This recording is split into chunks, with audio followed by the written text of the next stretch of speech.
როგორც იცით, წლევანდელი ფემინისტური ფორუმი წინა წლებში ექსკლუზიურად ფიზიკურ სივრცეში ხდება ხოლმე ჩვენი შეხვედრები და რამდენიმე დღიანია, მაგრამ წელს იმ რაღაც პოლიტიკური და ეკონომიკური კრიზისიდან გამომდინარე მოგვიწია, რომ ჰიბრიდული ფორმატისთვის მიგვემართა.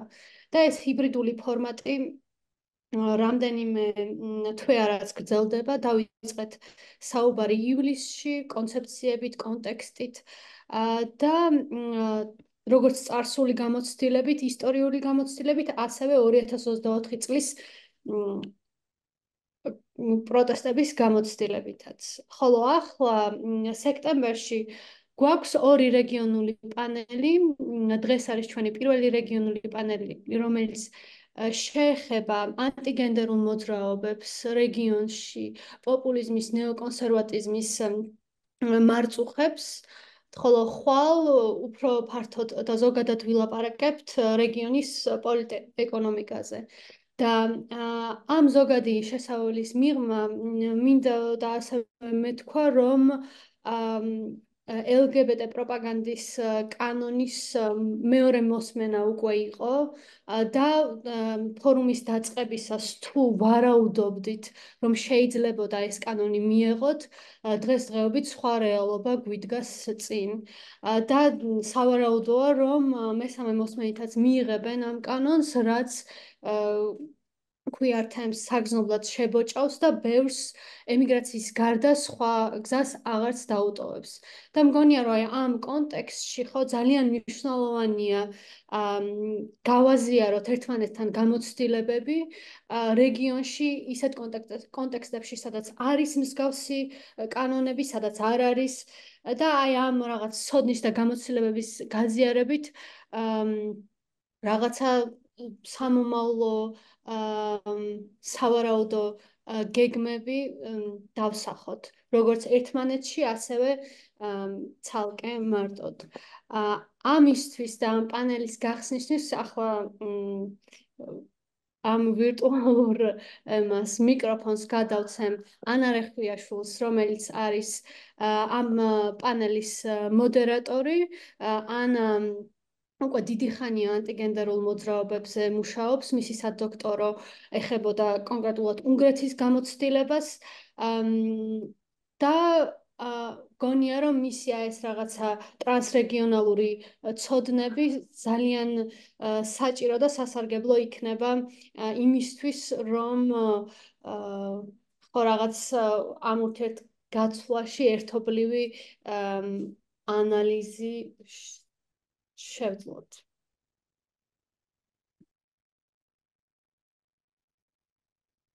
გამარჯობათ. ახლა მივხვდი, რომ მიკროფონი შეჩართული იყო და იმედია ჩემი კლავიატურის ხმა ძალიან არ გაწევდა. რაღაცა ნოუთებს ვიღებდი. ძალიან დიდი მადლობა ელიზაბეთ და ნათან მოწვევისთვის. ძალიან მიხარია, რომ ამ პანელს გავუძღვები და ძალიან მართლა ველოდები ყველა მომხსენებლის გამოსვლას. მინდა რომ სანამ დავიწყებთ ცოტა კონცეპტუალური ჩარჩა მოგიხაზოთ, რატომ დავალაგეთ ეს პანელი ესე და რა მიზანი აქვს რეალურად რა. მე როცა მომიწვიეს ამ პანელზე, ჩემთვის საინტერესო იყო, რომ სპეციფიურად ანტიგენდერულ დისკურსზე და ანტიგენდერულ პოლიტიკაზე გვინდა ლაპარაკი, იმიტომ რომ ანტიგენდერული დისკურსი ისეთი ძალიან სპეციფიური დისკურსია და საქართველოს რეალობაში ახლა და ახლა უფრო მეტად იყიდებს ფეხს. ჩვენ ძალიან დიდი ხანია უკვე 2012 წლიდან გვესმის ისეთი ცნებები, როგორიც არის ტრადიციების შენარჩუნება, LGBT პროპაგანდა და ეს უცხოელი აგენტები, რაც უფრო მეტად ამ რუსულ ტრადიციონალისტურ დისკურსთან არის მიბმული თავისი რუსული სამყაროს ფარგლებში და აი ნელ-ნელა უფრო მეტად ანტიგენდერული დისკურსიც გვესმის. ეხლა ამ ორს შორის სხვაობას რომ ვაკეთებ, ჩემთვის მნიშვნელოვანია, იმიტომ რომ თუ ეს ორი თეორიულად არ განვასხვავეთ, ძალიან შეიძლება გაგვიჭირდეს ვიცოდეთ რას ველოდოთ და როგორ სტრატეგირდეთ მის წინააღმდეგ. თუმცა ამ შესავალში მინდა რომ აი ძალიან მოკლედ და ეხლა ჩავთავ დროს დამავიწყდა ბოდიში. ძალიან მოკლედ განვიხილო აი რა არის ძალიან ცენტრალური ნაწილი ანტიგენდერული დისკურსის და თქვათ ამ რუსული ახალი ტრადიციონალიზმის რუსული სამყაროს ფარგლებში. ლიტერატურას თუ შევხედავთ, როცა ანტიდისკურს გენდერულ დისკურსს ვახსენებთ სპეციფიურად, მნიშვნელოვანია გავაანალიზოთ, საიდან მოდის, რას ამბობს და ვის ოპერისპირდება. საიდან მოდის ძირთად ლიტერატურაში ანტიგენდერული დისკურსი მიბმული არის კათოლიკური ეკლესიის 90-იანებში დაწყებულ თეორიულ და იდეოლოგიურ ბრძოლას, ვთქვათ, გაეროს მიერ გენდერული თანასწორობის თვის მიღებული რეზოლუციების წინააღმდეგ. და ამ დროს დაიწყო კათოლიკურმა ეკლესიამ ანალიზი, რომ დედა ეს გენდერისტები მოდიან ახალი იდეოლოგიით და ცდილობენ, რომ შეცვალონ ბუნებრივი სქესობრივი წესრიგი. მერე უკვე ეს ანტიგენდერული დისკურსი თავისი მთელი გენდერული ანალიზით აიღეს მემარჯვენე პოლიტიკურმა პარტიებმა და ჯგუფებმა სადღაც 2015 წლის მერე. და უფრო ესე საკანონმდებლო და რაღაცა სხვა ინიციატივებად ითარგმნა. მიუხედავად იმისა, რომ ძალიან ესეთი რთული და კომპლექსური დისკურსია, ძალიან მნიშვნელოვანია, რომ ანტიგენდერული დისკურსი სპეციფიურად ერჩის გენდერის ცნებას და ამბობს, რომ გენდერის იდეოლოგია სქესს აშორებს გენდერს და ამითი ქმნის შესაძლებლობას, რომ მილიონნაირი სქესი და მილიონნაირი გენდერი იყოს და რა ქვია, ვისპობს მომავალს როგორც საზოგადოებას, იმიტომ რომ მოიშლება ეს რაღაცა ოჯახის ინსტიტუცია, ხო და ძალიან საშიშია ამიტომ. ამიტომაც აი ძირითადი გენდერის იდეოლოგიაში ძირითადი პანიკა არის გენდერის ცნების ირგვლივ, მორალური პანიკა. რადგანაც გენდერის ცნებას როგორც ებრძვის ანტიგენდერული დისკურსი, ასევე არის აკადემიური. ალტერნატიულ აკადემიურ დისკურსს ქმნის, ფსევდოაკადემიურ დისკურსს ქმნის გენდერის თეორიის აკადემიური დისკურსის საპირისპიროდ და ძალიან ისეთ კამათში შედის, რა ჯუდით ბატლერზე ლაპარაკობენ, სიმონ დე ბოუარზე ლაპარაკობენ, როგორ ხდება, როგორ აკეთებს გენდერის თეორია თეორიულად საზოგადოებრივი ამ ტრადიციული საზოგადოებრივი წესრიგის მოშლას, ხო? ჩვენ თქვათ, აი ჯერჯერობით საქართველოში ყოველ შემთხვევაში ესეთი აკადემიური ფემინიზმის მიმართ წინააღმდეგობა ჯერ არ განგვიცდია და ეს დისკურსი რომ შემოდის, ახლა ნელ-ნელა მე მგონია რომ ვნახავთ, რა სხვა ქვეყნებმა პირიქით დაიწყეს, მაგით დაიწყეს და მერე წავიდნენ პროპაგანდაზე და ჩვენთან ცოტა ამოტრიალებულად იყო.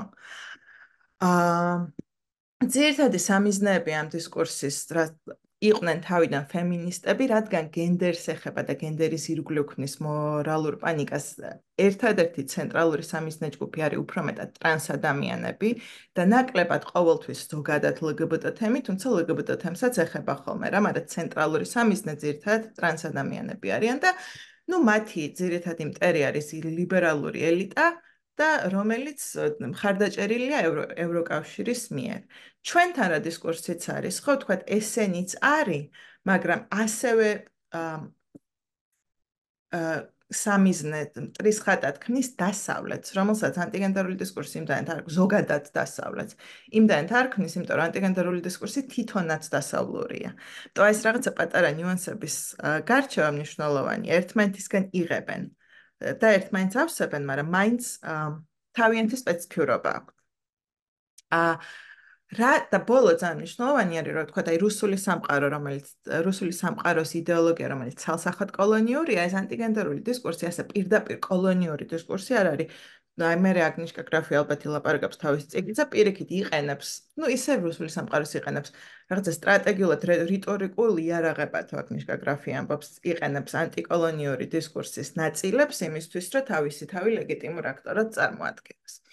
ეხლა რაც ეხება რუსულ სამყაროს სხვა ეპისტემოლოგია აქვს, ასე რომ ვთქვათ რა, რუსული სამყაროს იდეა შეიქმნა სადღაც 2010-იან წლებში, როცა რუსეთმა გადაწყვიტა, რომ მარტო ბომბები და ტანკები არ იყო საკმარისი და ცოტა ხარ ბილი ძალაც უნდა შეექმნა იმისთვის, რომ თავისი კოლონიური მისწრაფებები რაღაცა იდეოლოგიურადაც გაემართლებინა. ეს როცა ამ დროს შექმნა რუსულმა ეს რუსული სამყაროს იდეა, რომელიც ამბობს, რომ ჩვენ ვართ რუსული სამყარო, ძირძველი ქრისტიანი სამყარო, დასავლეთმა თავის დრო მოჭამა, გაირყვნა ყვება და ახლა რუსეთი წამოდგა ახალი ძალა, რომელიც სხვა პოსტსაბჭოთა ქვეყნებთან ერთად დგას რაღაცა ტრადიციულ ღირებულებებზე და ეს ღირებულებები უნდა დავიცვათ. აი, აქ ჩანს მისი, რა ქვია, რუსული სამყაროს კოლონიურობა, ხო? და აი ამ ტრადიციონალურ პოლიტიკაში რუსული სამყაროს ტრადიციონალიზმს ჰქონდა ორი სპეციფიური ინიციატივა. ერთი იყო LGBT პროპაგანდის აკრძალვა და მეორე იყო უცხოელი აგენტების, რომელიც მერე გადაიღეს ანტიგენდერულმა მოძრაობებმა ევროპაში თუ შვენივრად ქნეს. მე 5 წუთს გადავწყვიტე და ძალიან მალე მოვრჩები. შესაბამისად, რუსული ეს კანონი, ეს ტრადიციონალისტური კი არა, კანონი კი არა, ეს ტრადიციონალისტური დისკურსი მხოლოდ ტრანსადამიანებს სპეციფიურად არ ერჩის, უფრო მეტად ზოგადად LGBT ადამიანებს ერჩის, თანასწორობას ერჩის და როგორც უკვე ვთქვი, ზოგად დასავლეთს. მისი მიზანი არის უფრო მეტად კოლონიური, ვიდრე მხოლოდ ვიდრე თავის ძალაუფლების შენარჩუნება. აი ვთქვათ, ანტიგენდერული დისკურსის მიზანი თუ იყო კათოლიკური ეკლესიის ძალაუფლების მეტად შენარჩუნება, რუსულ ტრადიციონალიზმს, რა თქმა უნდა, ავტორიტარული და შიგნით ძალაუფლების ძალიან მნიშვნელოვანი როლიც აქვს, თუმცა ასევე მნიშვნელოვანია, რომ სხვა პოსტსაბჭოთა ქვეყნების უნდა რომ ამ ხაზზე დასვას. ახლა როგორც აღნიშნე, ამ სხვაობებს იმიტომ უსვამ ხაზს, რომ ეს ყველა დისკურსი კი გავს ერთმანეთს, მაგრამ ჩემი აზრით ძალიან მნიშვნელოვანია, რომ თეორიული განსხვავებები გქონდეს, იმისთვის, რომ ვიცოდეთ, რა საკანონმდებლო და პოლიტიკურ ცვლილებებს მოველოდოთ და როგორ შეიძლება პასუხი გავცეთ. ან რა პასუხები გაეცა უკვე და რატო არის ისინი პრობლემური. მე როცა ამ ანალიტიკურ სხვაობას ვაკეთებ, ძალიან მნიშვნელოვანია აღნიშნო, რომ ეს არ ნიშნავს, რომ ეს დისკურსები სულ სხვადასხვა არის და ერთმანეთთან კავშირი არ აქვს. რა თქმა უნდა, ყველა ერთმანეთთან დაკავშირებულია და გააჩნია პოლიტიკური ძალა იყენებს ამ დისკურსს თუ მემარჯვენე სოციალური ძალა კონკრეტულ კონტექსტებს ერგება და იმ კონტექსტებში მოქმედებს და ყოველთვის და რაც თავარია, რაც ძალიან საერთო აქვს ორივეს არის, რომ აი ამ რაღაცა ნეოლიბერალური ეკონომიკური წესრიგით არსებულ რაღაც საზოგადო უკმაყოფილებაზე შენდება ეს დისკურსი. აი რაღაცა უკმაყოფილოები ხართ, აი გენდერის თეორისტების ბრალი ხარ, უკმაყოფილოები ხართ, აი LGBT აქტივისტების ბრალია. ხო, ეს ძალიან მნიშვნელოვანი საერთოა. ამ პანელის მიზანიც რეალურად ეგ არის, რომ აი ეს განსხვავებები ერთმანეთის გამოცდილებებს შორის დავინახოთ და განსხვავებული აქტივიზმის გზებიც ერთად დავსახოთ.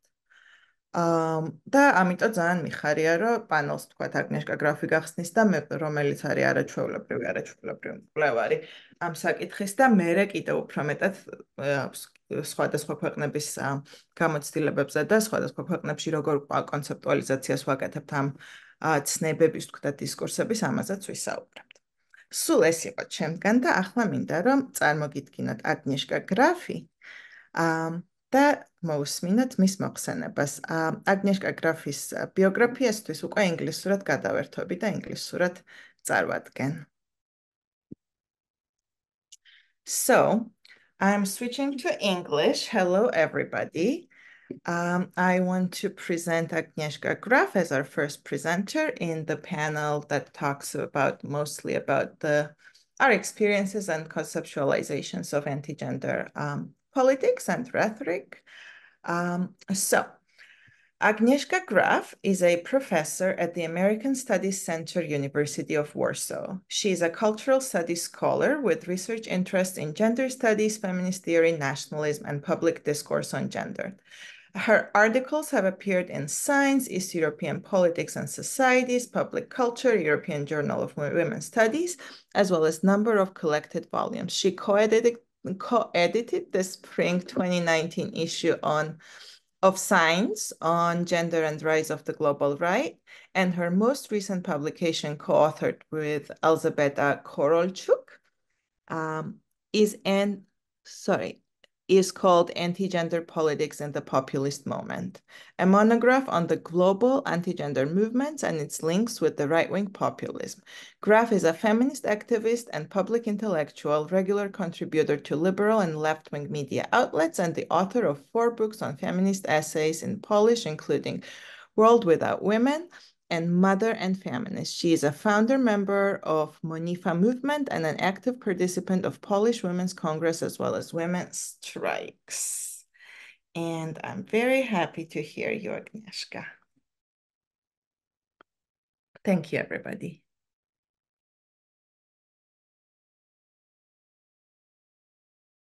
Sorry, I need to demute. So once again, thank you very much for the introduction and for having me.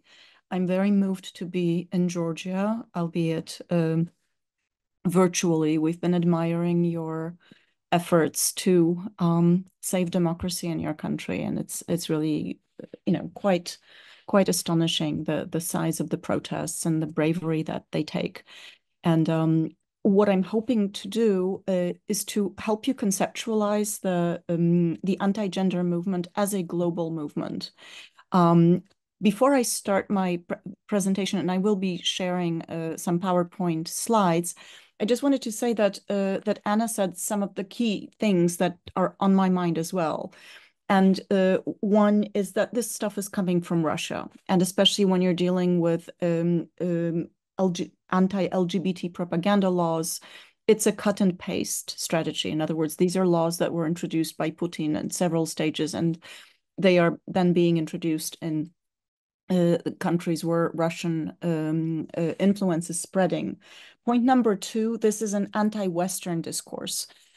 This, of course, gets complicated when you are in the West. And then it becomes a discourse of let's save the West from itself. Let's make the West what it really deserves to be. Let's rejuvenate the West. And scholars are divided on whether it's time to call this phenomenon fascism. I actually believe that it is a form of fascism, that this idea of rebirth, this idea that the West is rotten to the core, echoes very closely 1930s ideas of decadence. And I think we need to be making these parallels as well as tracing this discourse to Russia. But it is also important to remember its history in the Catholic Church and the role the Catholic Church continues to play in anti-LGBT ideology movements and anti-abortion movements, and also the very close connection between the Vatican and today's Russia. I think that that connection is real, and it needs to be taken into account.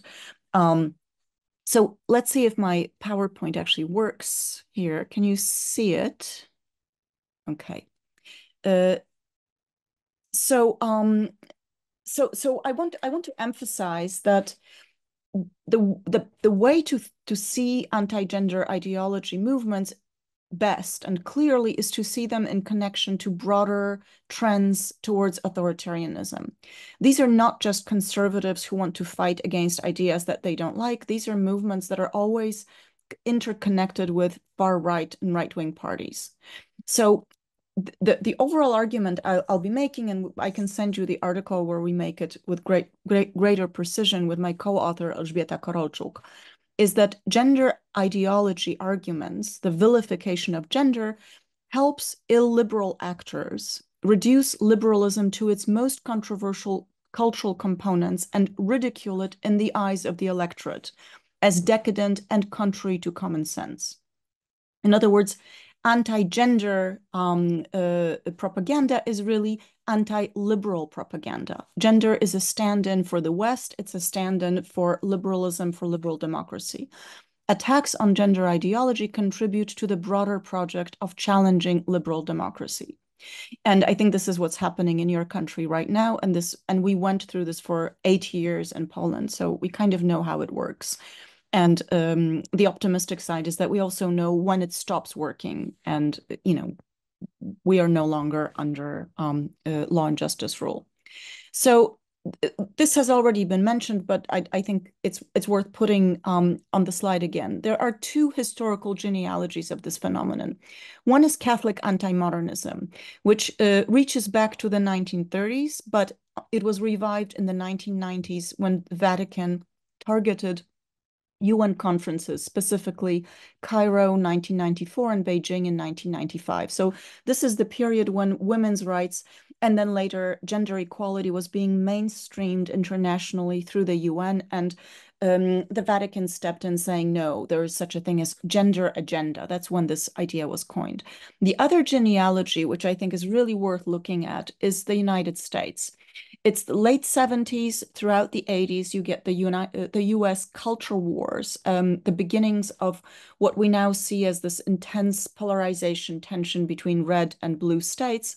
And it really starts in this period with Phyllis Schlafly's Stop Equal Rights Amendment campaign, with the development of this idea of the latte drinking liberal gay who supposedly hates ordinary Americans.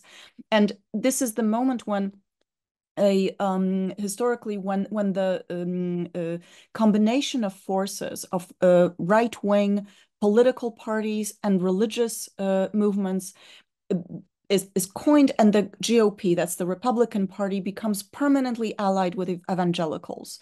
So if you wonder why deeply religious people in the United States are voting for Trump, well, it's a legacy that reaches back that far, and it is extremely politically successful. They may not like what Trump is doing, in bed, or what he says about women, but they believe, and they're right to believe, that he will be successful in banning abortion, which is what they want, right? So these are the two genealogies, but today the anti-gender movement is a global movement. Around 2010, and we saw the effects around 2012, but it reaches back to 2010. This new global wave of opposition to women's rights, LGBTQ rights, sex education, reproductive technologies is brought together, and there's a interconnected networks between local organizations, Manif pour tous in France, Vigilare in Italy, Ordo Iuris is very strong in Poland. I would be curious to know, what are your local organizations?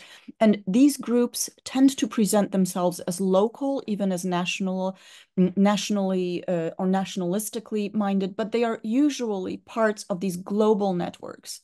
The World Congress of Families is especially interesting because it combined from the very beginning. It was founded in the mid-90s.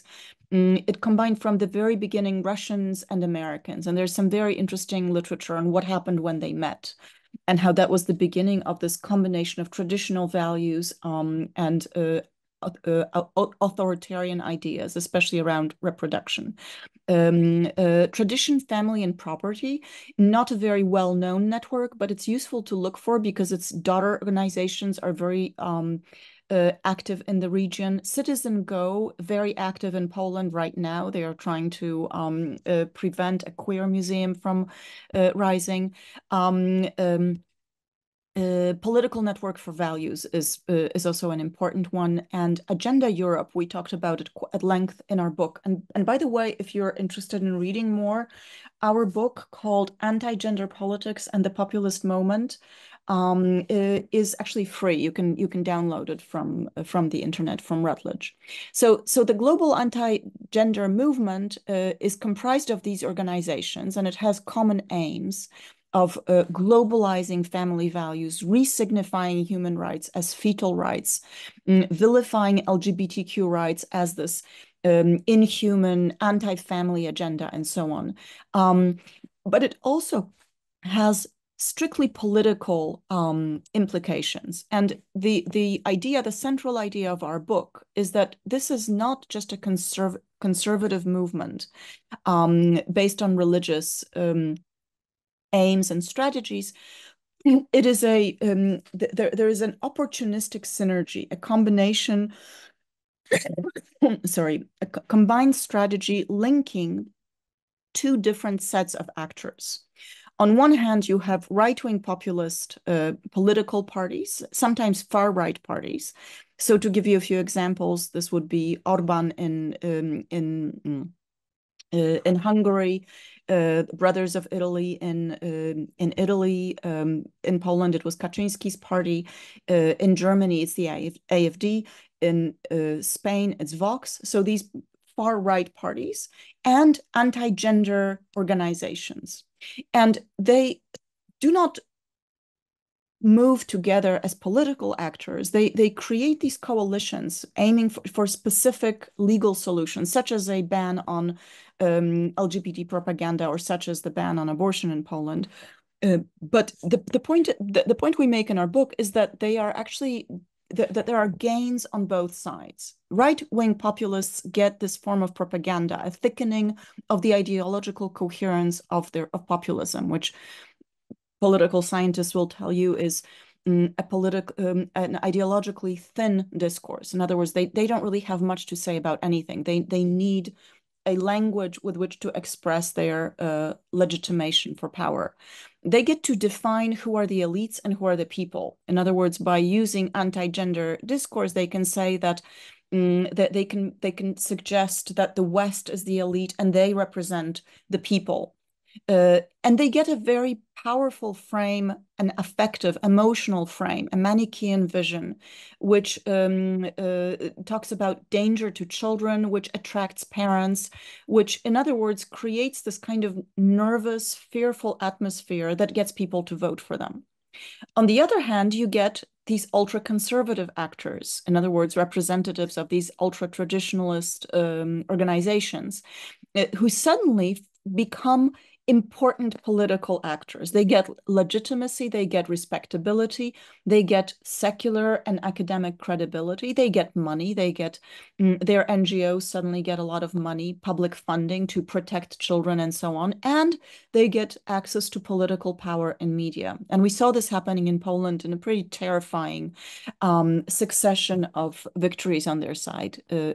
So when you look at this opportunistic synergy, you see that they're basically making a very good deal, both sides, and that none of this is grassroots activity.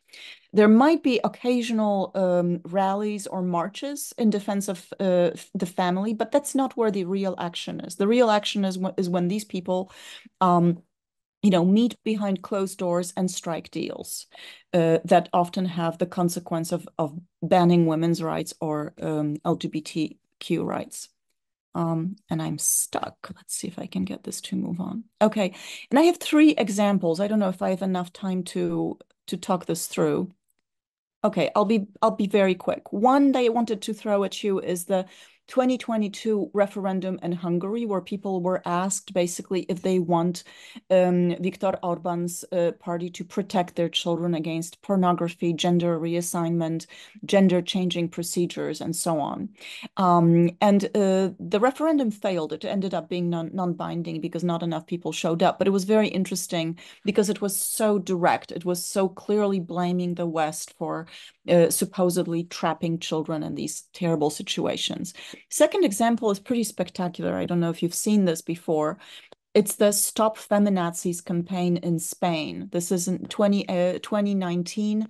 Hazte Oír, which is their most important anti-gender organization, which was actually in very strong coalition with Vox at the time, sent these buses through Spain at the same time that feminist marches were taking place. And the buses said, stop feminazis, there is no such thing as gender violence, it's only domestic violence, with the suggestion that men are victims just as often as women. And my third example was pretty famous in Poland. The Ordo Iuris Institute started this campaign against LGBTQ people by establishing local laws that would declare specific municipalities free from LGBT ideology.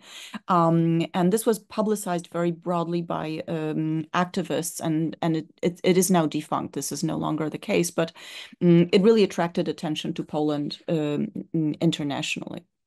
So these 3 cases, what they have in common, and I'm sure they have a lot in common with what is going on in Georgia, is that they present gender as a dangerous ideology and that they equate gender with liberalism. The need to oppose gender ideology, the next step after these campaigns is that we need to ban liberal institutions. We need to outlaw NGOs. We need to crack down on free media because children are in power. Children are in danger. Another feature that combines these 3 examples is that the gender battle is presented as a Manichaean battle for the future of Europe, and they are the ultra-right parties present themselves as defenders of true Europe.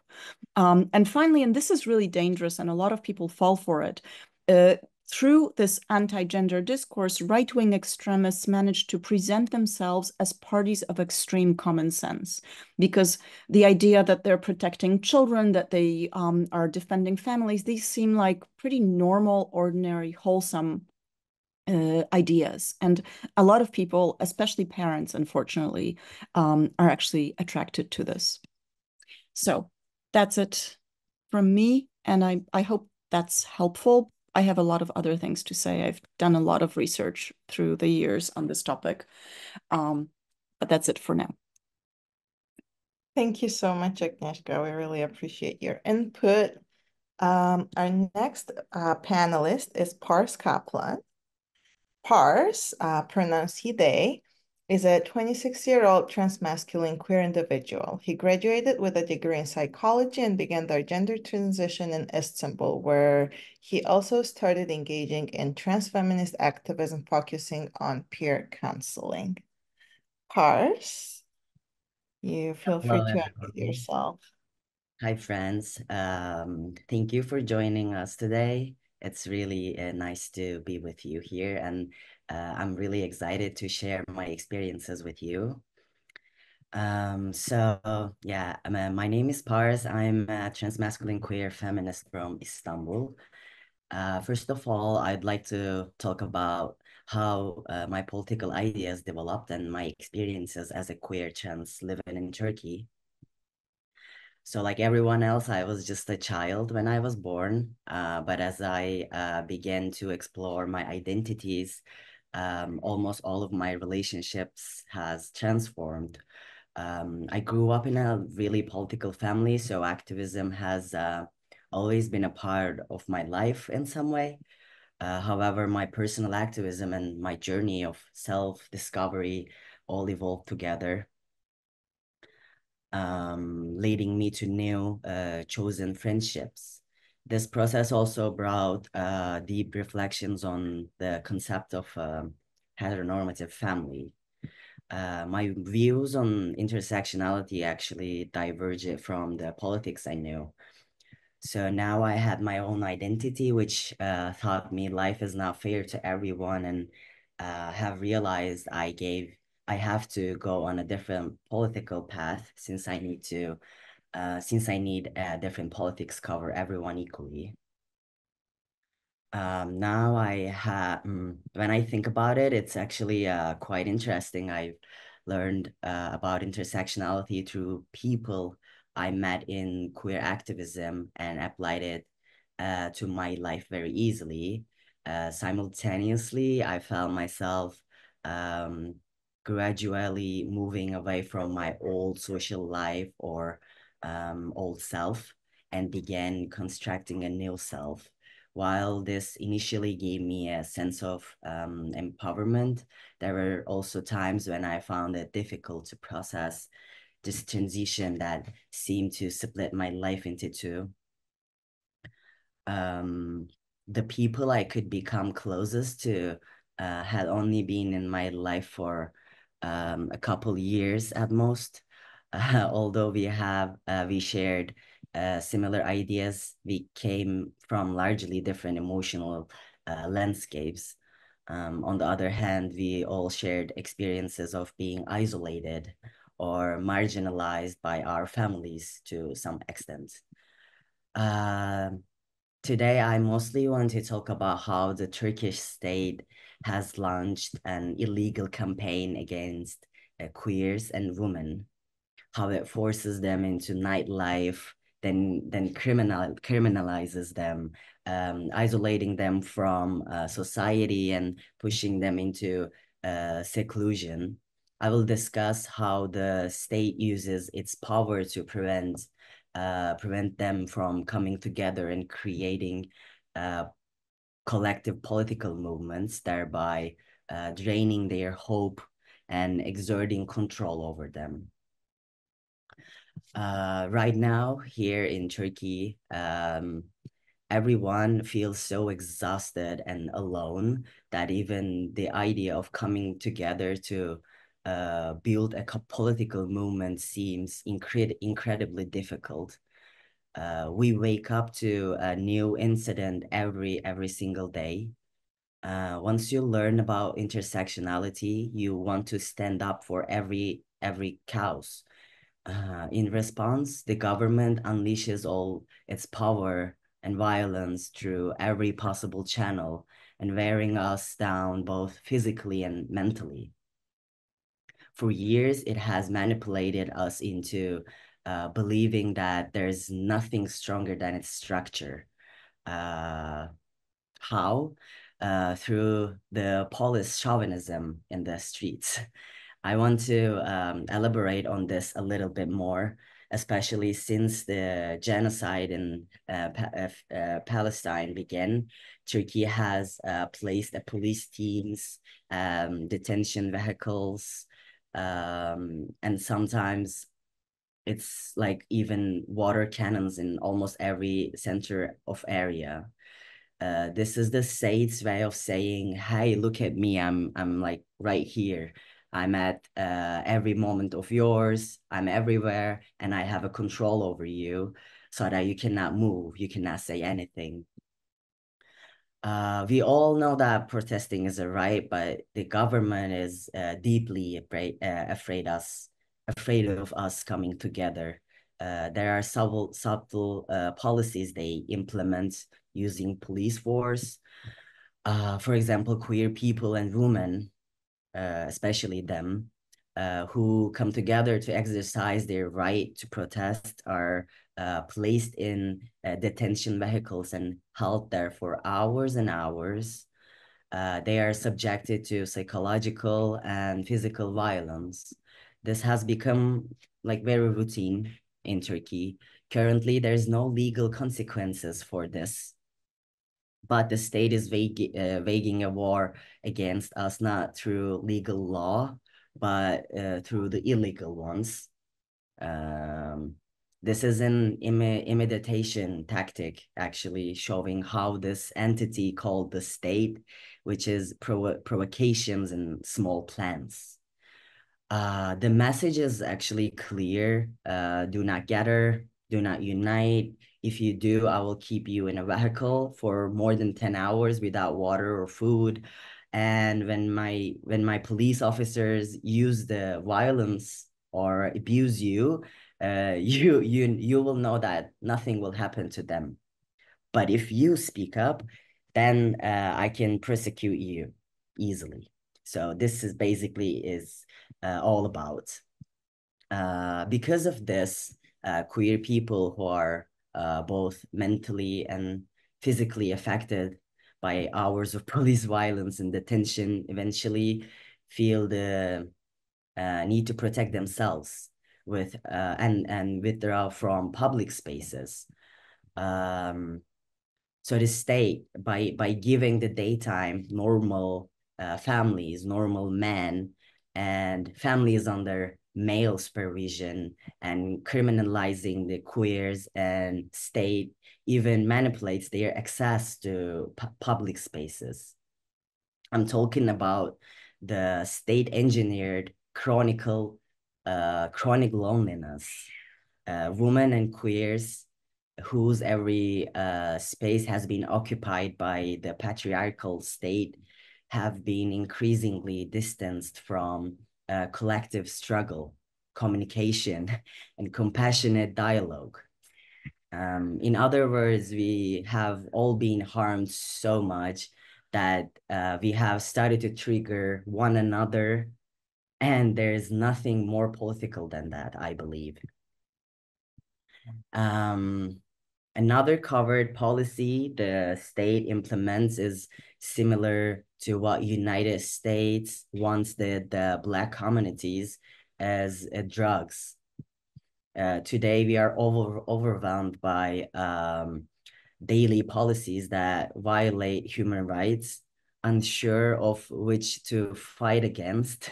And it seems like there's very little left to hold on in life. With Turkey in economic collapse, there's no prosperity even for the good family men, and no path other than poverty for the non-conforming children. queers and women. This is where the struggle with substances begin for those trying to survive by performing in nightlife. The state further manipulates society to see being dependent or troubled as a choice or a lifestyle, as if forcing people to live without stability wasn't enough. They especially did this after the last elections. Now, not only the ultra-conservatives, but also apolitical people with a little understanding, especially about queer people, have started to view them as addicts, hypersexual, and not fitting into the flow of life. Which actually makes us more lonely, or put us all into just walls, our places, because it's more safe than streets. It's more safe than everywhere else. The war that the state has waged against us is so covered and dangerous that at a certain point we have no choice but to protect ourselves. But I'm hoping that panels like this and with the people, we're gonna make it all together. So thank you for listening. That was it for me. Thank you so much, Pars.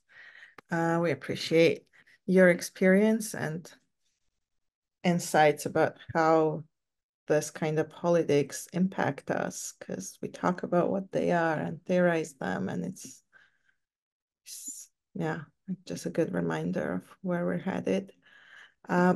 So I feel like this first section of our panel is just going to be longer. So why don't we do 10 more minutes of the next presentation and 10 minutes for Q&A, and then take a break, because the next section has 2 panelists, so it should be a little shorter. I hope it's okay with everybody. I do try to not have very long stretches of time without a break, but we'll be hitting like 1 hour and 10-minute mark. So let me present our next panelist, who is Toni Snishka, who is a Belarusian queer feminist, a co-founder of grassroots collective Tender na Gender, that works towards elimination of oppression of women and gender nonconforming people. In Belarus, Toni has been fiercely advocating and mobilizing against Russian imperial influence on matters related to gender-based violence and SOGI.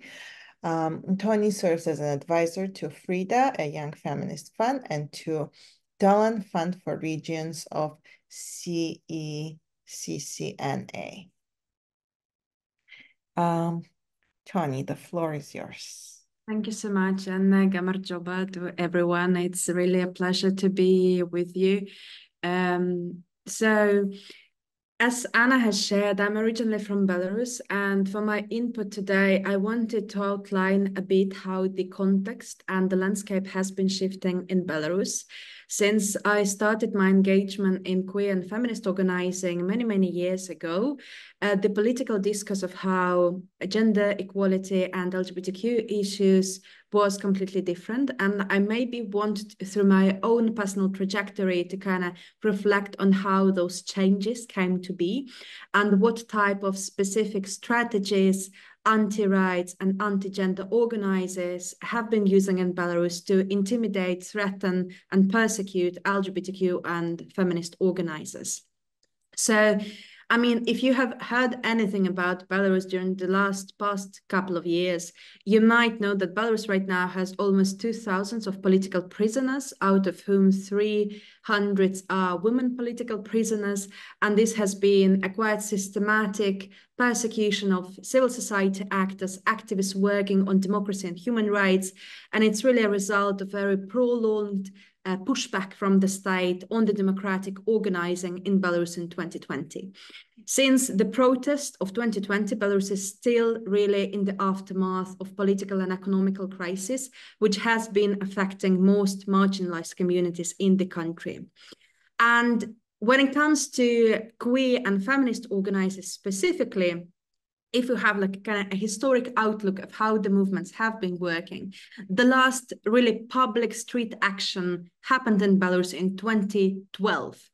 Really quite some years even before I came into the picture of Belarusian activism, but also like if we see historically, in 2012, it was still possible to organize a public LGBTQ action in the country, while right now in 2024, 12 years later, it is completely non-existent space for those type of actions. And since then, since early 2010s, there has been a systematic pushback from Belarusian state to shrink civil space and specifically to attack LGBTQ organizing and queer feminist organizing. In Belarus, anti-gender movements, they really started as a kind of marginalized, far-right conservative groups, which has been historically ostracized and kind of ridiculed by everyone. So Belarus is not really famous for, you know, political freedom. So even far-right groups in that particular context were a bit of a novelty. It hasn't been really a major political actor in the country. They were not given a lot of public space or public support. There really were these, you know, kind of radical voices here and there, with little or no attention at all. However, with Russian imperialist influence increasing in the country and more money, economic resources, political resources going into Belarus, those groups started to receive additional support to their agenda. They started to get political spaces, and they, of course, started to get into the municipal, national, and republic level of power. And those type of groups, they were not really isolated voices. During these years, they started to work hand in hand with other institutions in Belarus who initially were kind of conservative. For example, the church, both Orthodox and Catholic, the police and the state, in order to create a kind of an atmosphere of unsafety where people, both from civil society organizing, but also from grassroots organizing, would withdraw from public space. Because of a variety of tactics that they have been using, such as, for example, physical attacks on spaces and organizers, online mobbing, online harassment, online smearing campaigns, and so on. During the last couple of years, there has been a new tactics employed by several anti-rights organizers and anti-gender groups in Belarus, where they would pick up a specific activist and they would initiate a huge smearing campaign, resulting with complaints to secret services in Belarus, with a request to secret service to start investigating a life of a particular person. This whole climate kind of contributing that people not only would perceive social justice organizing, but gender issues, gender equality, gender justice, LGBTQ issues as something that is potentially threatening their own security and safety in the country. This, of course, has deteriorated the ties in the movements which we inhabit. As people started to withdraw with public space and with the police starting to harass activists, not only for any type of political organizing, but even for closed activities for community only, we see now in 2024 that the whole movement in the country has kind of disbanded. And most people started to work only underground for very, very closed groups, such as, for example, trans groups, intersex groups, LBT organizing, and so on. To me personally, as I had to go to exile in 2022 from Belarus, the tactics that anti-gender movements kind of used brought a major change to my personal life. As the organizing became persecuted by the state, by the police, but it also became kind of a social stigma around being an activist in the country, it resulted that activists became really detached from their communities, as any type of contact with public activists could potentially be seen as the police as a ground for further interrogation and persecution. To my mind, Russian imperialism and Russian financial support to those actors organizing in Belarus has been a strategy that has been imposed in Belarus. Why initially there has been very, very low interest in gender equality and LGBTQ organizing. With years, we have seen how that discourse has been artificially created in the country, with more and more pro-Russian media content created, more and more Russian materials on online social media created, and so on. Right now, Belarus is going through a process of adoption of a similar legislation that is right now discussed and being adopted in Georgia around LGBTQ propaganda. And we, in our organizing, we see that this is 100% replica of what has been happening in Russia. The legislation is the same, the law is the same. Only in Belarus, the penalty is much, much higher. So instead of being an administrative case for persecution, it is a criminal case to spread LGBTQ propaganda. With that, I would kind of wrap up and say that using Belarus as an example, I just want to highlight that while it has started as something, little and a bit of a ridicule type of organizing with resources and influence coming from Russia and really a very clear political outtake from Russia to colonize Belarus in different ways. In economic, political, social, and cultural, we have seen how those actors took away our space and kind of really suppressed the opportunity for social justice organizers to push back. Thank you. Thank you so much, Tony. It's fascinating to hear how proactive this discourse is, like how limiting it is to think, because often, especially I'm located right now in the West, and very often, like the most common way is that to think of the right or the rise of the right or the anti-gender movement as like a reaction to some sort of like feminist or queer progress. And it's like so good to so telling to hear how the discourses create problems that they later fight, right? It's so creative and proactive. Thanks all of our panelists. I think we can take a break from the presentations here and give time to the audience to check in with their questions before the break. We go off for the break. I can see in our Q&A, there is one question. I'm not sure if I know who it's attributed to. Maybe if you could clarify. So the question is by Shorena, and it reads by saying, where would you locate the Old Boys Network in quotation marks? I'm not sure I know the Old Boys Network, so if maybe Shorena, if you could. It's a question to Agnieszka. Well, like you, I'm not sure what that means. I mean, it's a metaphor, but I'm not sure what is meant by that question. Yeah, Shorena, if you could explain a little bit, if you want to speak, I'll be happy to also translate.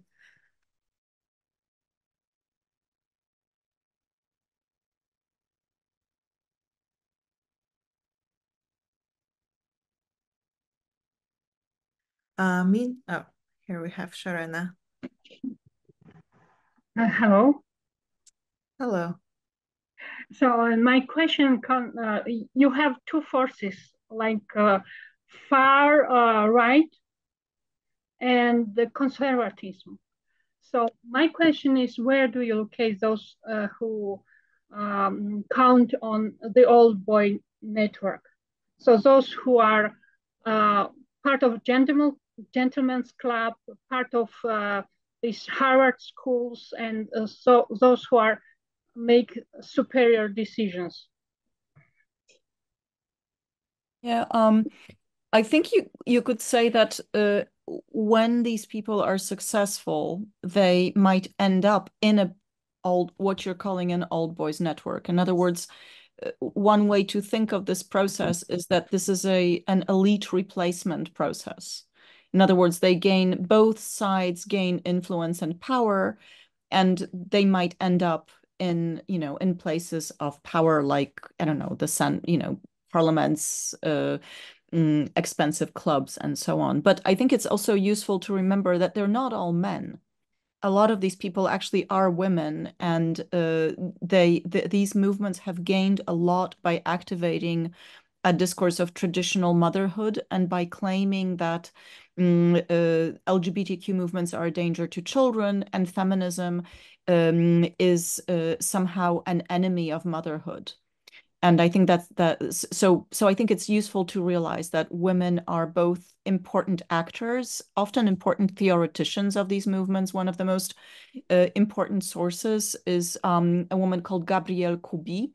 But there's several other women. And in fact, the whole idea of the gender agenda started with a woman, Dale O'Leary, an ultra-conservative American journalist of Irish descent. And of course, Phyllis Schlafly, who's one of the foremothers of this movement, is also a woman. So not all men, but you're right, it's a network. Some theorists are now talking about rhizomatic structures. In other words, there's a lot of informal, behind closed doors networking going on. And if you look closely at some of these organizations, you will see these people sitting on each other's boards. It's very interesting, actually, when you trace the connections, and they claim to be completely separate. One is in Brazil, another one is in Brussels, but somehow the same names appear on the websites. I don't know if that answers your question. Yeah. Yeah, I wanted to speak to something that Anna just said about this not being a reaction to feminism. In fact, as we were writing our book about the anti-gender movement, the marches in Poland, the women's strikes exploded. And we conceptualized the outburst of this, what is sometimes called the fourth wave of feminism, which starts in Poland, but very soon, you have Nie Una Menos, you have the Women's March on Washington, which was a reaction to Trump's rise to power. I would say that you could actually reverse the order. These new massive feminist movements in many parts of the world are a reaction, a form of opposition to the rise of right-wing populism, authoritarianism, in some cases, simply fascism. But these movements like to present themselves as a reaction to the excesses of feminism. So thanks for making that point. But I'm listening to you. It's really striking to me how in this part of the world, it's clear that the Russian influence is central. And if you go to talk about anti-genderism in Germany or Spain, they don't really see the connection with Russia at all. Thank you so much, Agnieszka. Does anyone else want to reflect to anything that's been said, or are there any questions from the audience? I don't see anything in the chat right now.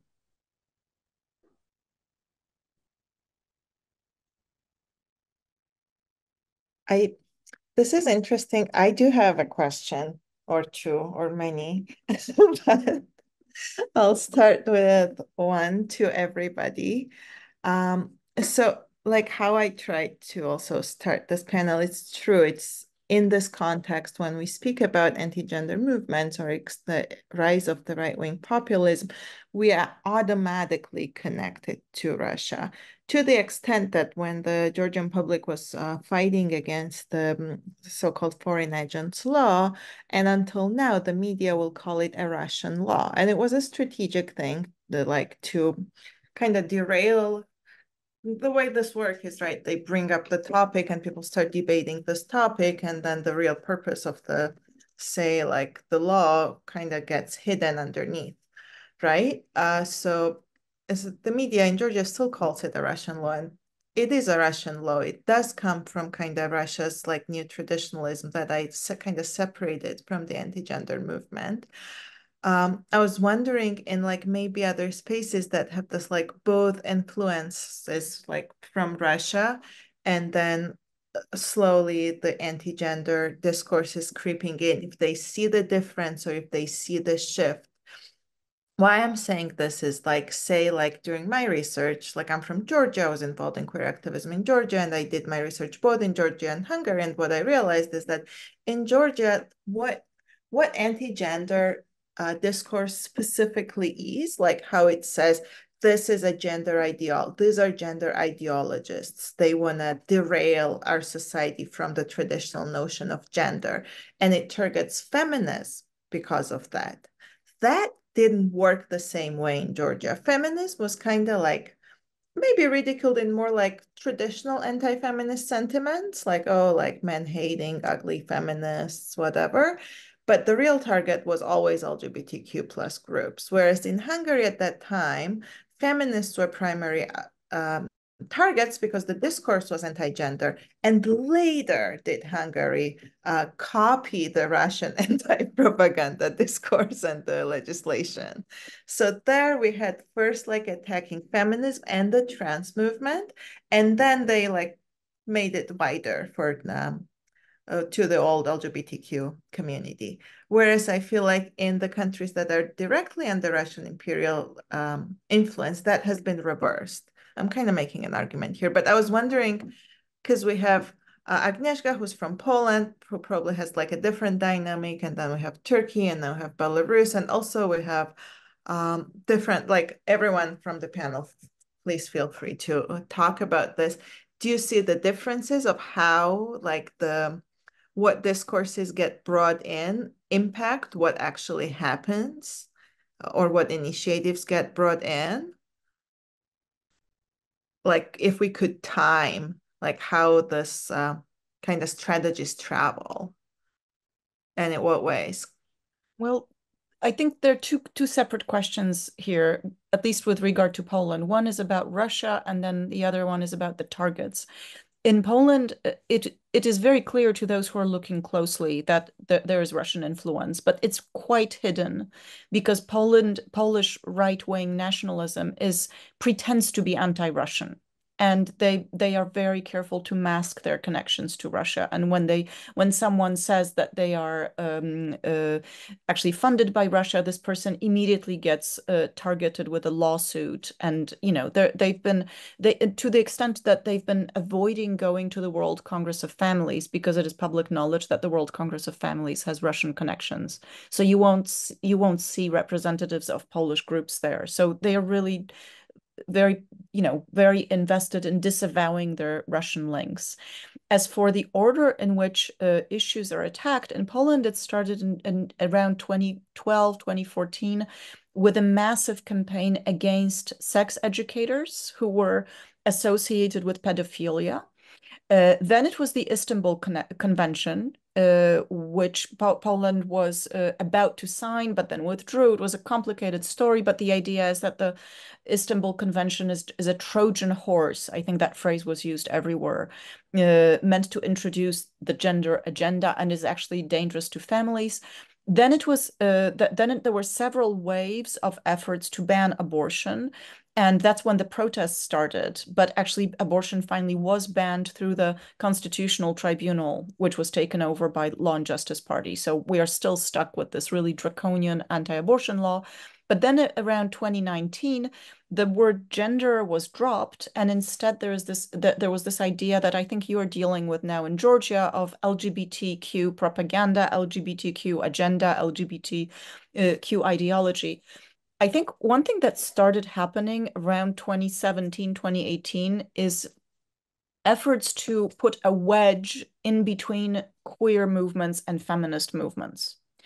And it's actually, it's really interesting to me to what extent this happened, because a group of feminists actually became anti-gender feminists, gender critical feminists. And was this their idea? They read a British book or whatever. Or was there somehow external agitation? It seemed very strange. Suddenly, these arguments were being made. They were getting a lot of visibility on social media. One of these women, we now know, gets funding from Heritage Foundation, from the Polish version of it. So there is a kind of, someone is pushing this idea that the queer movement and the feminist movement are actually completely separate. It's not working in Poland. These movements are very closely connected. But I think there is a strategy to make trans rights a wedge issue that would destroy the movement, because in Poland the women's movement became the strongest opponent the most visible opponent of authoritarian rule. We got the largest numbers of people in the streets. And we also got our issues completely ignored by the new government, but that's a separate story. I don't know. Does that answer your question in any way? Thank you, Agnieszka, very much. I was wondering if anyone else wanted to contribute to some of these discussions. Mahira, did you raise your hand?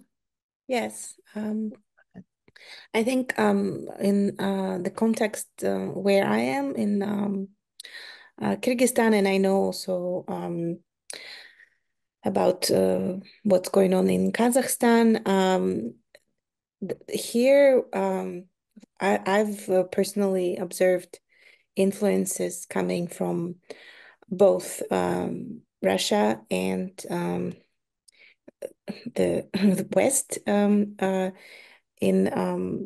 that we've had, for instance, consultants who traveled to Kyrgyzstan.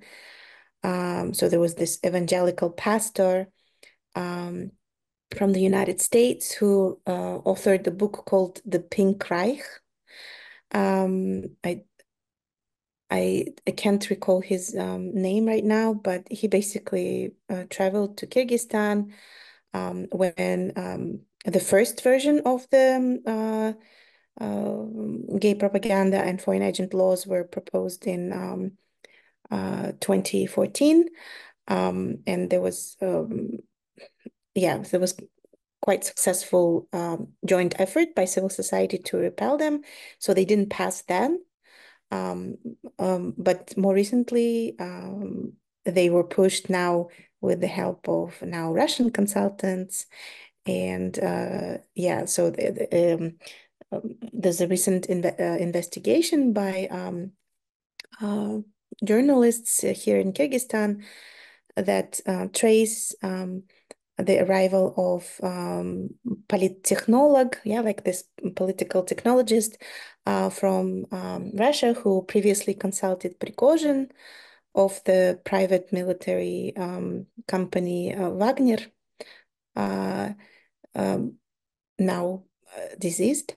So this consultant arrived here prior to the latest presidential elections, and he basically he advocated for the adoption of these laws, along with a number of other repressive policies that have been since implemented. So in Kazakhstan, the anti-gender movement is looking more similar to what Agnieszka talked about. It's the movement of concerned parents, led by a woman, very charismatic, who dresses in national, dress, and speaks, very beautiful Kazakh, and she leads this movement of parents who are anti-vaccination, anti-sex ed, anti-LGBT,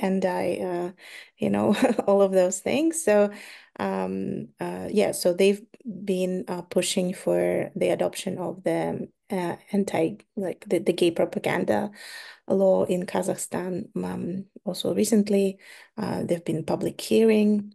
So it looks very much like this kind of more familiar anti-gender movement model. Yeah.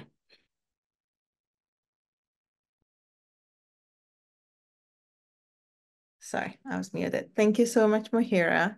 It is 12:15, and I think we really deserve 5-minute leg stretch break. Let's break now, and then we'll start with the presentations. We'll start with you, Mahira, again when we come back. Let's meet back at, for me, it's going to be 12:20, but everywhere else it will be different. But 20 minutes past whatever time it is at yours local location. And I'll start again. Thank you so much for all the wonderful contributions and discussions in the first section of our panel. The second section is dedicated more to understanding and analyzing feminist and queer resistances that have existed to oppose the anti-gender discourses in their local context. And we have two speakers for this section of the panel. And I want to introduce Mihira Suyarkulova. Is that right? Thank you. I know how difficult it is when people can't pronounce your surname. My surname is Rakuyashvili, so I apologize. So Mihira is a scholar, activist, and artist from Bishkek, Kyrgyzstan. She is a professor at the American University of Central Asia. With a background in international relations, Mihira is a self-confessed, undisciplined scholar whose research interests are diverse and even eclectic. She has article and book chapters published on sovereignty and nationalism, politics of history and memory, environmental politics, as well as gender and sexuality in Central Asia. She's also, along with Nina Badgasarova and Georgy Mamedov, one of the co-authors of a book on happiness for young and not so young, LGBT, but not only people. Mihira is also involved in queer feminist and leftist activism in Central Asia and conducted research on activism in the region. She's one of the founding members of ANORA, Central Asian Feminist LGBTQ Network. So the floor is yours, Mihira. Thank you, and good evening or good morning, or yeah, whatever time of the day it is where you are. Hopefully, I will keep the pace that is comfortable for the interpretation. Unfortunately, I do not speak Georgian. And yeah, thank you for inviting me to participate in this really interesting discussion and exchange of experiences. As was mentioned, I was asked to speak about the feminist and queer resistance to anti-gender movements or initiatives or laws that have been introduced in the region, and the context that's been provided by previous panelists has been very applicable for what's happening in Central Asia, not in its entirety, because again, we are located in in the so to speak East, the former Soviet Orient, and even though like I already was described as a self-confessed undisciplined scholar and eclectic, that I have eclectic research interests, but I just realized that the thing that actually unites all of this work that I've been doing is centered around the concept of sovereignty, right? The sovereignty that is being kind of asserted on the backs of women and the queers, in this case. So previously I looked at how the sovereignty is being asserted through rewriting history narratives or contesting various infrastructural or environmental projects. But this is just another instance of how these states are trying to assert sovereignty. Russia's intervention in this case is often couched in those terms that Central Asian states, they need to assert their sovereignty, and that's why they need to implement these policies against women and the queers, right? But it's not just entirely kind of anti-Western. It also kind of targets everyone who is outside of what's considered the norm, right? So for instance, conventions of anime fans have been targeted, K-pop fans, stands, and even people who practice Islam devoutly in a way that is not consistent with, again, with the local tradition, right? So, for instance, there's been ban on niqab, which is covering the face entirely, right? So again, this style of covering that is considered non-traditional, yeah, that is not native. Yeah, with that regard, I think it's an interesting also dynamic, and of course the opponents of the anti-liberal policies, they have also in their turn tried to use this sovereignty argument to oppose it, right? So they say it's Russian laws, it's the intervention into our internal affairs. And also it's become quite important for feminist and queer activists to kind of assert their nativeness by claiming certain heritages and using local languages more in their communications, but also appealing to some local traditions and appealing to some local histories and symbolisms and kind of trying to appropriate this national kind of self-representation. And so then in a way, there's kind of like this competition that's happening about who can be more nationalistic in this context, right? Who can claim, these symbolic capital. So in terms of how, so in Kyrgyzstan, both gay propaganda, a version of gay propaganda law has been adopted recently, and also the foreign agents law has been adopted, and it's been a long time coming. So the civil society had some time to kind of, I guess, prepare for it. And the way that feminists and queer organizations have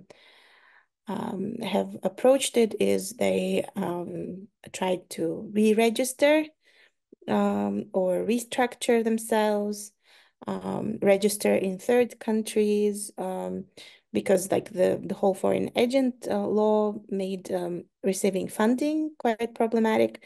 It also kind of spurred a lot of like, I guess, cross-regional cooperation, regional networks like the one that you mentioned that I belong to, Anora, have emerged as a kind of response to this very difficult situation. So we need to kind of activists across the region, we need to support each other.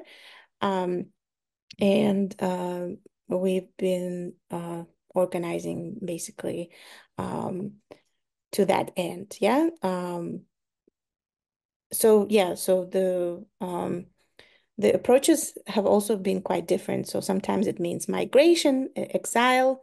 Sometimes it means going underground and only communicating kind of semi-public kind of mode of communication, only communicating through select networks and limiting public exposure.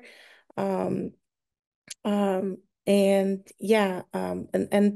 I guess there have been also a lot of I guess discussions and debates regarding visibility and invisibility as the chosen strategies, that should be utilized.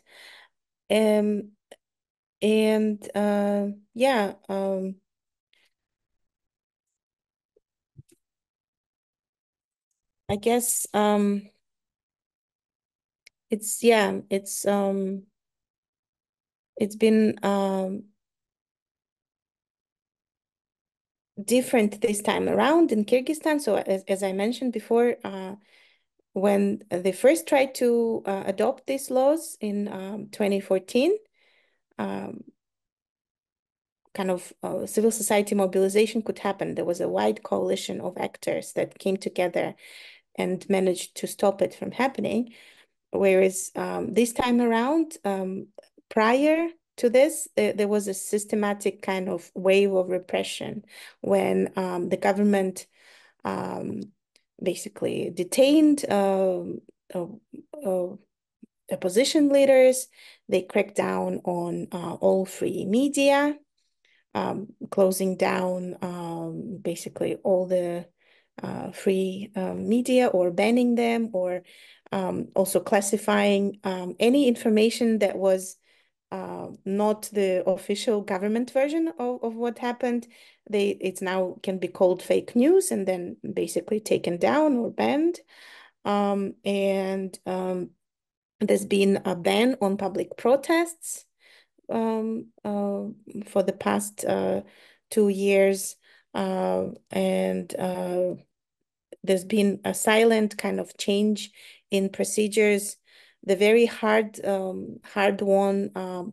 procedure for gender recognition has been reversed silently during the COVID lockdowns.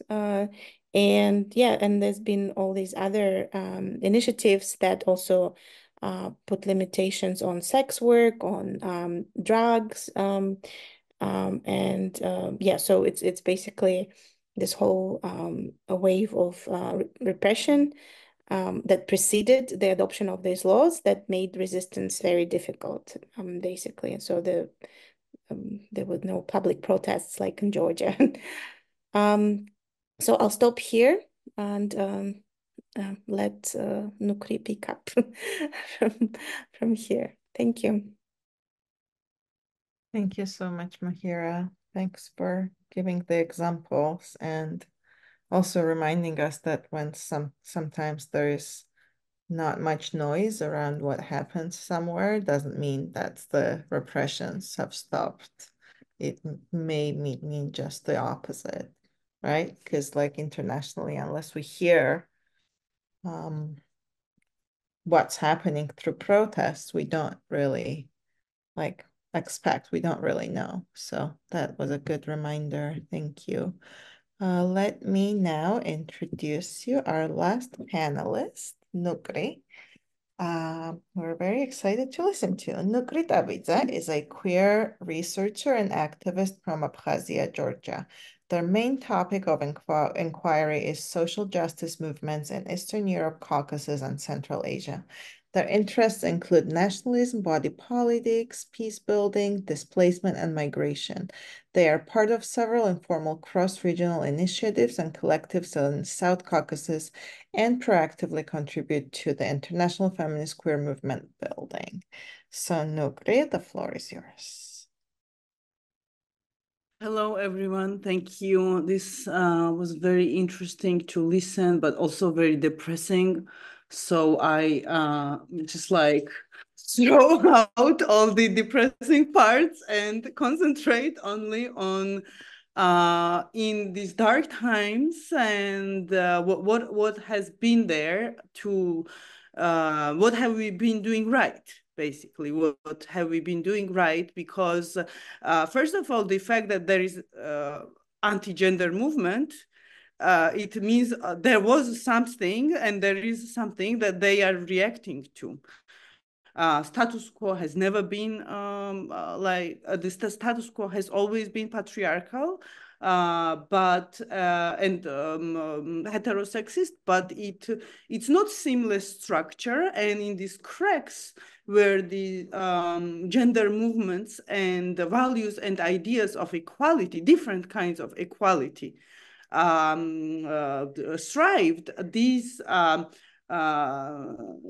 little like kind of, I don't know, like in the grassroots or in the top, depending on where we're talking about, certain kind of like what now is called anti-gender has emerged, and it is reaction it is, and our fight against anti-gender movement is reaction to a reaction.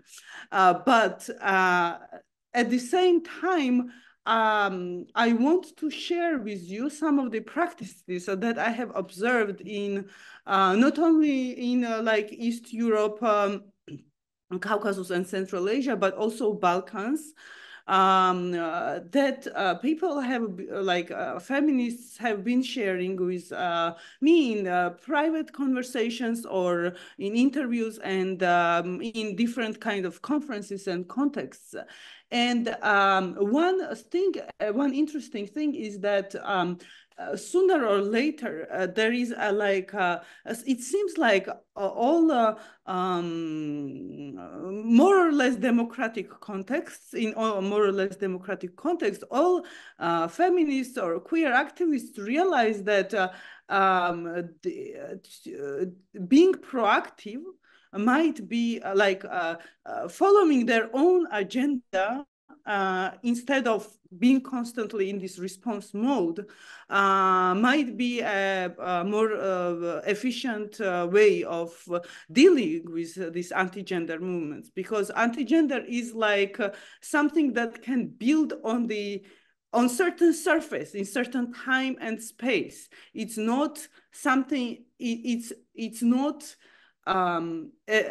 natural. It doesn't come from the natural order of things as much as they want to present themselves as such. So not forgetting that they are also something created with certain aims and with certain ends, and they also have their weaknesses and their and one of the another example of like using time and space, certain momentum really well is this campaign a couple of years ago. Like actually, it started 12 years ago. Well, it was called in Georgia. It was the campaign in Georgia called Es Shengechaba, It Concerns You, and it was against this surveillance that mostly capitalized on sharing personal footages, or usually sex tapes, of women in politicians, journalists, and discrediting them and ruining their career and lives, basically. But the campaign against it was successful because it was the time when the fight against state surveillance and control was a very hot topic in the country. And it managed to gain the momentum and build a huge movement around it. And one way also these women managed to confront this very harmful practice of sharing like their personal information and footages was by embracing their sexuality. They did not they didn't put themselves in a victim position and start like, oh, no, I'm actually a very conservative girl. Like, no, they were like, yeah, we have sex. We are women. We have sex and we are enjoying it, and we are gonna go on doing that. And it is you who should be shamed. And this like kind of reaction to the shame culture and embracement of the controversy, because especially when it comes to queers, we are controversial. No matter what. How much we try to pinkwash ourselves, in the end of the day, a lot of stuff what they are talking about is true. So in certain cases, being bold and honest might be a better solution than like pretending and going on this quite unsuccessful practice of kind of trying to fit in, which has not really, so far, it has not really worked. Maybe in America, in some contexts, like for white gay population, it worked, but it didn't work for our context. It does not really work. Another thing that is also quite depressing, but I must say that it's important that we recognize this, is that it could be worse. And what I mean by it could be worse, first of all, it's not just Russia-Europe dichotomy. There are more ideologies. And like, for example, now we see Zionist ideology, like really becoming, like having more and more power, right? So like, and we should not forget that these anti-gender ideologies and anti-gender agendas, they exist in most mainstream religions, in most parts of the world, in their more extreme forms also. In certain contexts, there is no anti-gender movement because there has never been a gender movement, and there is no possibility to create a gender movement. And when we talk about Russia, even Russian anti-gender ideology is non-Russian, actually. It's also reactive. Putin uses American conservative arguments to justify what he says.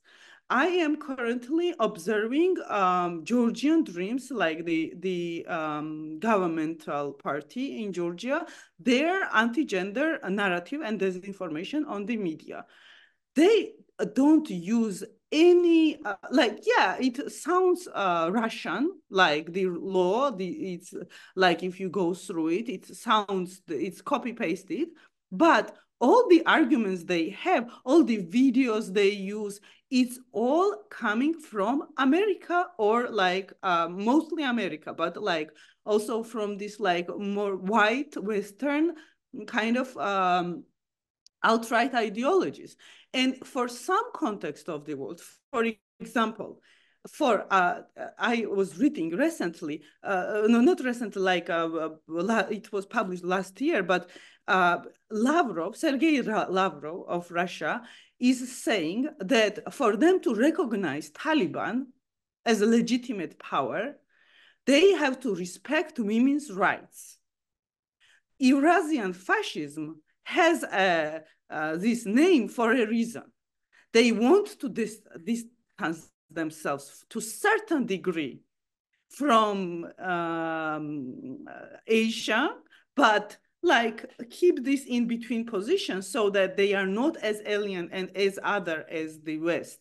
But at the same time, everything, the Russian, like this Russism or whatever you prefer to call, or Eurasian fascism, I like calling it Eurasian fascism, it also has to mean, of course, like they should not, they don't want to get rid of their whiteness and white agenda. They want to have this like missionary mission in this part of the world, but at the same time, they are white, they are European, and they are not gonna start calling themselves Asia out of the sudden, but they are gonna build their narrative against what they themselves perceive or want us to believe, that is Europe. But this is just a narrative. In the end of the world, neither Europe nor West or liberalism are like one and seamless. Like these ideas have been there as well. And we have seen like 50 Shades of Fascism in its like worst forms coming from Europe also. So I think getting out from this dichotomy might be something to consider, and something to like also to look around what is beyond Russian fascism or Eurasian fascism or European fascism or Muslim fascism or Zionist fascism and so on. Thank you. I'll shut up now, I think.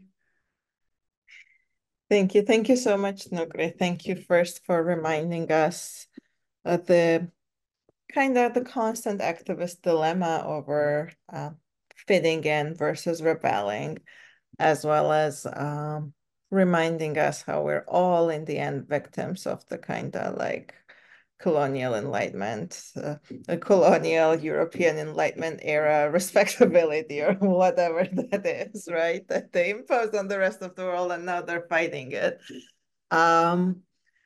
Okay, since we're done with our presentations, I was wondering if there are any questions from the audience. We have around like 13 minutes to take questions.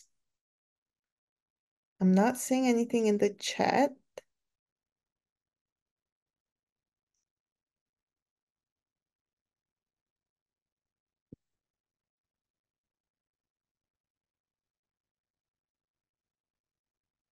Let's give it like 1 minute while people are shy and then we can carry on.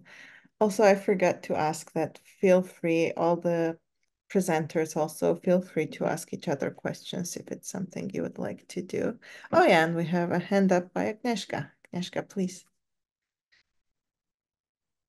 Thank you. That was really interesting and refreshing, as well as scary occasionally. I have two questions for clarification. I'm sorry, I'm not getting the names right. For Mohira, could you repeat again, maybe with a little bit more detail, your argument about sovereignty?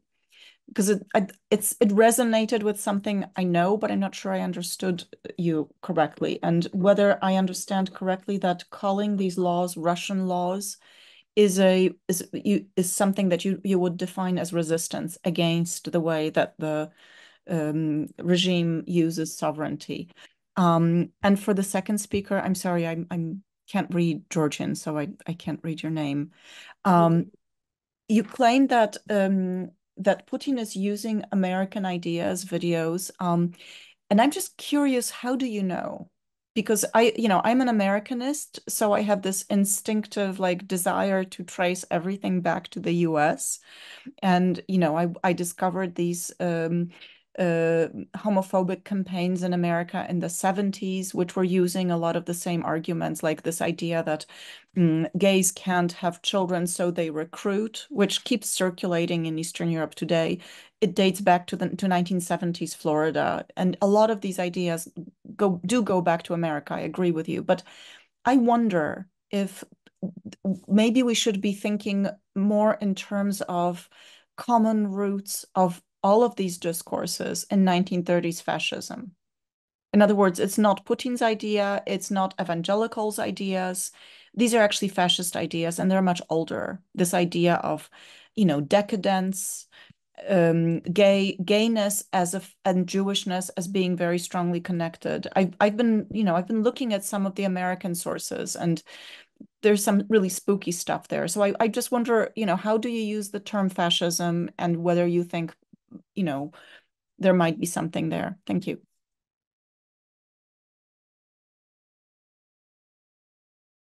I guess I'll respond first.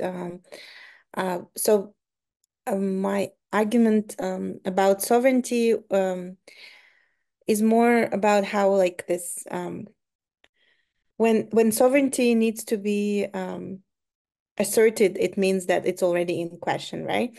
So when a Russian consultant, this polittechnolog, when he says you need to assert your sovereignty against the Western influence, right? It's already like it's already assumed that it's in danger, right? That it needs to be assorted through this certain actions, and then the opponents of the regime, they would also use a similar argument, but then direct it against Russian influence, right?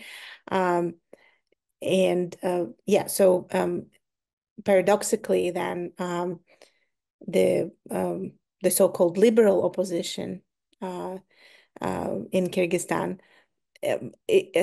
even though I would not call them liberal in the classical sense, they they're also nationalists, right? So so in a way, it's a competition, yeah, between them. Who is more nationalist? So the political prisoners who are still in prison, who were accused of trying to stage a coup, because they contested the government's decision to cede some lands to neighboring Uzbekistan. Yeah, so there was this transaction that happened basically like where a lake near the border was ceded to Uzbekistan.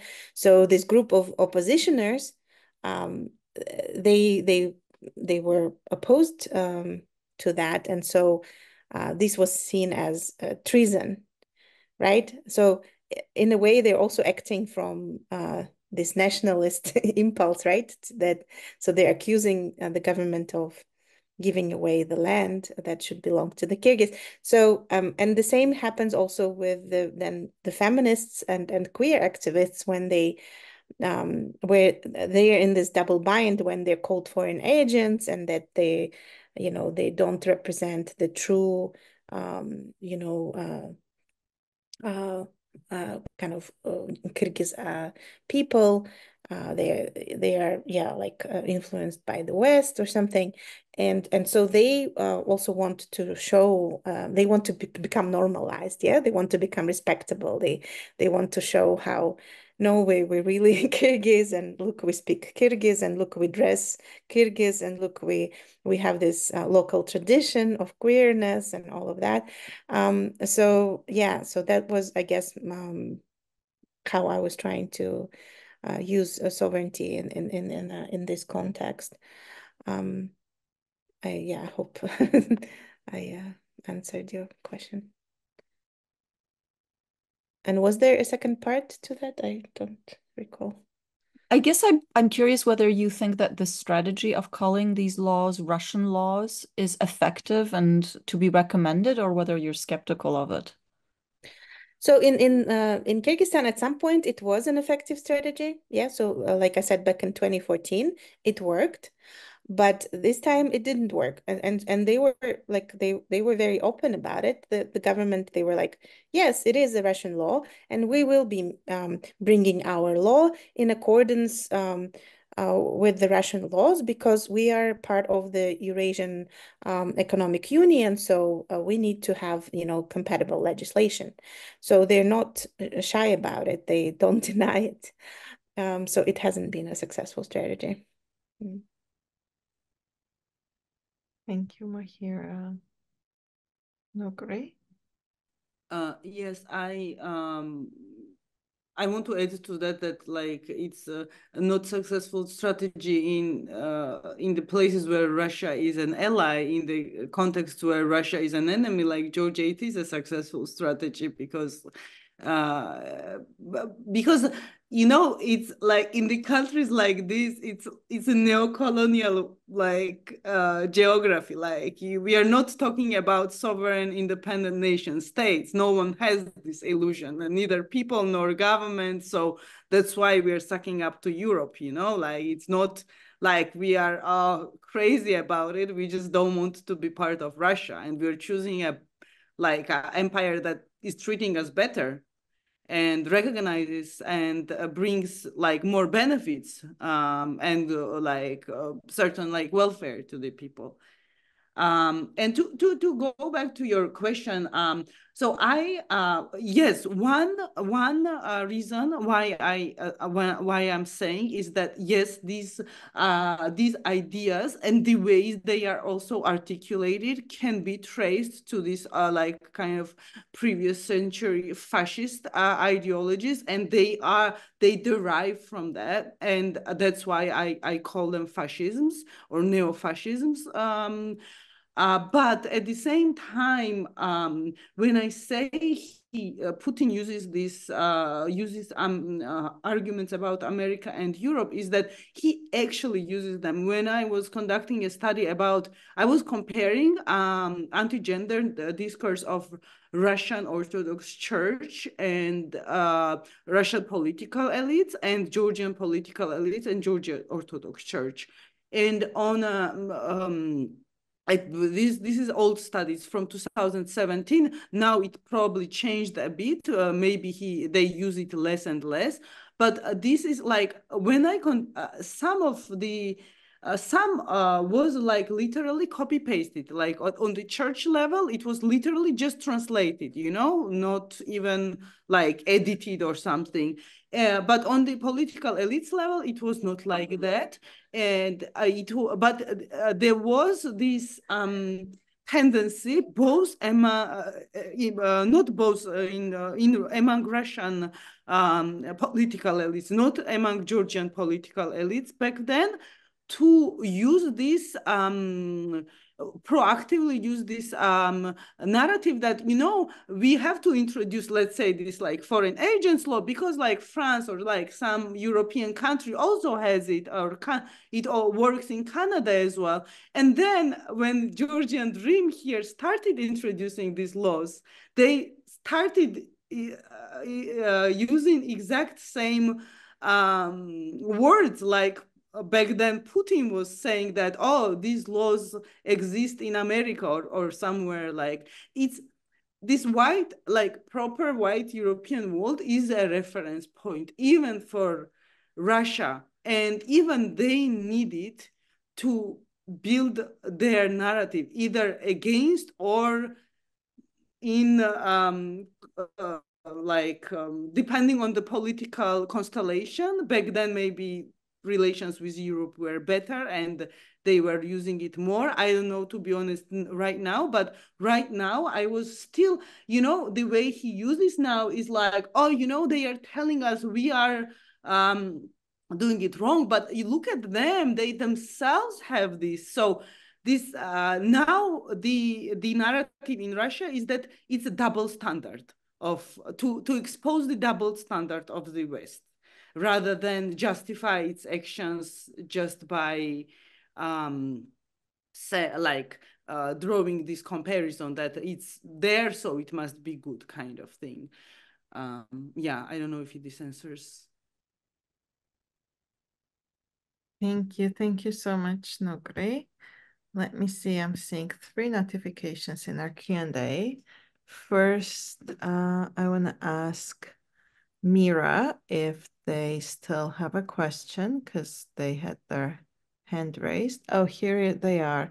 Okay, we have 1 comment and 2 more questions. We are at our time, so maybe we take like 2-3 more minutes to try to answer them. I'll read them all, and then maybe one of the 2 of the panelists can take them. So the first is a comment that I'm going to just translate into English. It is Shorena says that they agree with Agnieszka that the role of Russia hasn't been analyzed very well. Shorena wants to say that after maybe the West, you're referring to, Shorena, the 2008 year war in Georgia was remembered only after the attacks on Ukraine. But the problems for contemporary Georgia started in the 80s, and it still hasn't been like discussed or evaluated. And then the fact that Russia has been given some sort of stock, or like, I don't even know how to translate this. Basically some sort of financial dealings with Angela Merkel and Russia and Schroeder. So there is a question by Mira to Mohira. Let me read that. Mohira, in Russia, there is a fast-growing anti-Moscow, anti-Putin movement of people who consider themselves as indigenous peoples colonized and exploited by Russian state. Oh, that's so interesting. There are some nationalistic narratives around that. What is your opinion? Can some types of nationalism be in some way productive or good against colonizers, or is nationalism always bad? That's one question to Mohira. And then we have a question by Ekaterina Danelia. She says, the question of sovereignty is real interesting here in Georgia as well, and we're not well prepared to deconstruct that well. This looks like Russian sovereign democracy. Political analysts are familiar with Surkov's concept. Now, Georgian government is using the argument like they are protecting country's sovereignty while proposing these regressive and fascist laws. For example, banning foreign interventions and influence. I wonder, is the similar argument used in other countries represented here? What can be counter narrative and strategy? So maybe Mohira, you can take this question if you can answer briefly, and then I can ask the panel if anyone has anything to say, and then we need to finish up. Yes, I'll try to be brief. So yes, there is kind of decolonial, I think they call themselves activism that's happening, or the movement of like Asians in Russia, and the I guess ethnic minorities. The Russia's colonized periphery.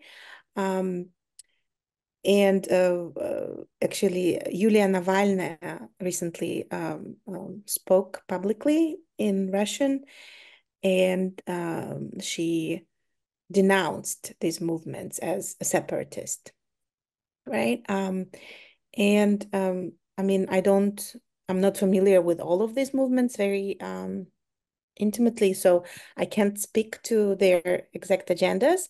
Mostly they talk about greater autonomy, they talk about preserving history, they talk about kind of maintaining local cultures and languages, and just the kind of keeping some kind of autonomy within Russia.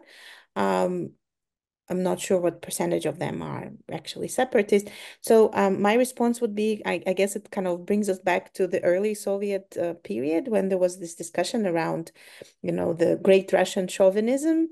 And so actually remedial nationalism was seen as a necessary stage for the affirmation of a sovereignty of this formerly oppressed people. So so there was also a big debate, in the among the Bolsheviks regarding this, like and eventually this affirmative action kind of approach won for a short while. So there was this policy of Karinizatsiya. So yeah, sometimes we can kind of take on this strategy of I guess strategic essentialism, right?